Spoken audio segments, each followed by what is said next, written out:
Hi guys, hope you are good. Welcome to my YouTube channel.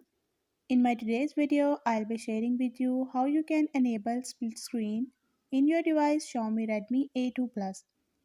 But before we start, if you're new to my channel, don't forget to hit the red subscribe button and the bell icon to stay updated. Now watch this video.